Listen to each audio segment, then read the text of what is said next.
بسم اللہ الرحمن الرحیم۔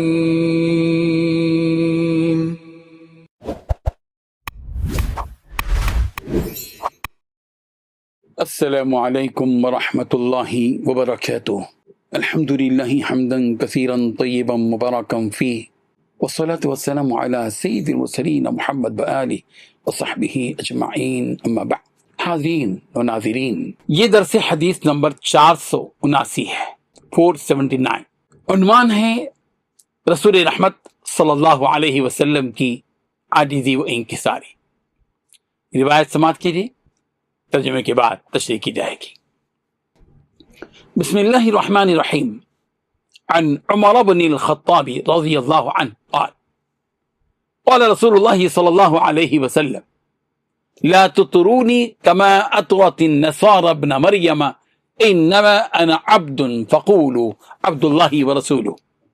ترجمہ یوں ہے، حضرت عمر بن خطاب رضی اللہ عنہ سے مروی ہے، وہ فرماتے ہیں کہ رسول اللہ صلی اللہ علیہ وسلم نے ارشاد فرمایا، تم مجھے میری مدح سرائی میں، میری تعریف میں حد سے نہ بڑھانا، جس طرح عیسائیوں نے حضرت عیسیٰ علیہ السلام کو حد سے بڑھا دیا تھا۔ میں تو اللہ کا بندہ ہوں، اس لیے تم مجھے عبداللہ و رسولہ کہو کہ اللہ کے بندے اور اس کے رسول۔ بزرگان محترم، رسول رحمت صلی اللہ علیہ وسلم نے اپنی امت کو یہ ہدایت دی کہ آپ کی تعریف میں، آپ کی تحسین میں حد سے تجاوز نہ کیا جائے۔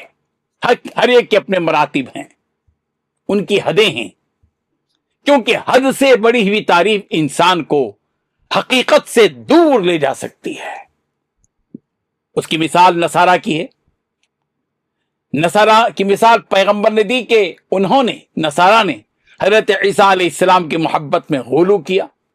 حضرت عیسیٰ علیہ السلام اللہ کے بندے تھے، اس کے رسول تھے، اس کا کلیمہ تھے، اس کی روح تھے، مگر انہوں نے غلو سے کام لیا اور حضرت عیسیٰ علیہ السلام کو بندگی کے مقام سے اٹھا کر الوہیت کے مقام تک پہنچا دیا، جس کے نتیجے میں وہ گمراہی کا شکار ہو گئے۔